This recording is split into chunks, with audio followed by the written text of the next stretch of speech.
అందరికీ నమస్కారం అండి. Welcome to our channel homeopathy cure. నా పేరు డాక్టర్ రోహిణి, హోమియోపతి డాక్టర్ని. ఈ సమ్మర్ టిప్స్లో ఈరోజు మనం డీహైడ్రేషన్ గురించి ఈ వీడియోలో చూద్దాం. డీహైడ్రేషన్ అంటే శరీరానికి అవసరమైన నీరు, ఎలక్ట్రోలైట్స్ అనేటివి తగ్గిపోవడం.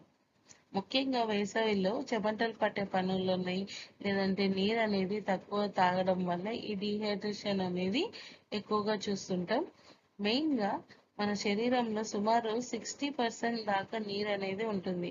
కానీ ఎక్కువ చెమట, తక్కువగా నీరు తాగడం వల్ల ఈ నీరు శాతం అనేది తగ్గిపోతుంది. దీనినే మనం డీహైడ్రేషన్ అని కూడా అంటాం. ఈ డీహైడ్రేషన్ అనేది ఉన్నప్పుడు తల తిరగడము, నీరసము, లేదంటే అలసట రావడము జరుగుతుంది. ఇలాంటప్పుడు మనం కామన్గా యూజ్ చేసే హోమియోపతి రెమెడీస్ వచ్చేసి arsenic album, cinchona, veratrum album, natrum muriaticum. ఏది కూడా మనము కన్సల్టెంట్ హోమియోపతి ఫిజిషియన్ యొక్క అడ్వైస్ తీసుకోకుండా మన యొక్క ఓన్ ట్రీట్మెంట్ అనేది తీసుకోకూడదు.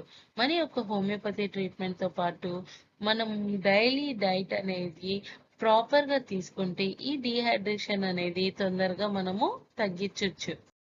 మన డైట్లో పోమగ్రానైట్ ఆర్ దానిమ్మని యాడ్ చేసుకోవడం వల్ల antioxidants, iron and vitamin మన యొక్క బాడీని కూల్ చేయడము, immunity boost up and improve the digestion and even purify your blood. So it is a perfect choice for summer fruit. ఈ వీడియో మీకు నచ్చింది అనుకుంటున్నాను. ఈ వీడియోకి సంబంధించి మీకు ఏమైనా డౌట్స్ ఉంటే కామెంట్ బాక్స్లో కామెంట్ చేయండి. ఇలాంటి మరిన్ని వీడియోస్ కోసం, హెల్త్ టిప్స్ కోసం ఛానల్ని సబ్స్క్రైబ్ చేసుకోండి. Please like, share and subscribe the channel. Thank you for watching the video.